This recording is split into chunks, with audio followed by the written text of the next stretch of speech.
La vidéo d'aujourd'hui va vous expliquer comment saisir manuellement les informations relatives au passage des frontières et ou à l'entrée dans la zone Europe quand on a un chronotachygraphe analogique. Depuis le 2 février 2022, le conducteur d'un véhicule équipé d'un chronotachygraphe analogique doit inscrire manuellement sur la feuille d'enregistrement, le disque, le symbole du pays dans lequel il entre après avoir franchi la frontière d'un État membre. Le symbole doit être apposé au premier arrêt du conducteur dans cet État membre. Il doit être effectué au point d'arrêt le plus proche possible de la frontière. Si le franchissement de cette frontière s'effectue en ferry ou en train, l'inscription sera faite au port ou gare d'arrivée.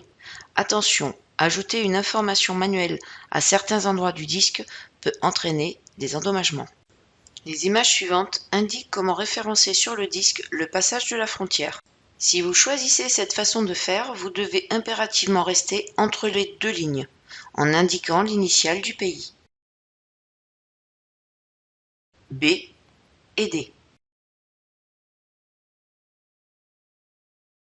Le B se trouve au niveau de l'autocontrôle du stylet vitesse. Deuxième façon, le B se trouve avant la ligne d'autocontrôle, mais il faudra faire très attention de ne pas écrire sur l'enregistrement fait par le stylet vitesse. Troisième façon, uniquement si l'espace disponible n'est pas suffisant sur la face avant du disque pour une saisie manuelle. L'inscription doit être portée au dos du disque. Elle doit inclure l'heure de passage de la frontière.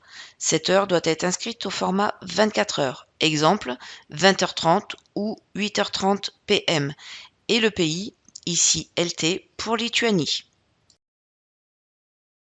Ce tableau rappelle les codes nationaux à utiliser comme symbole de pays.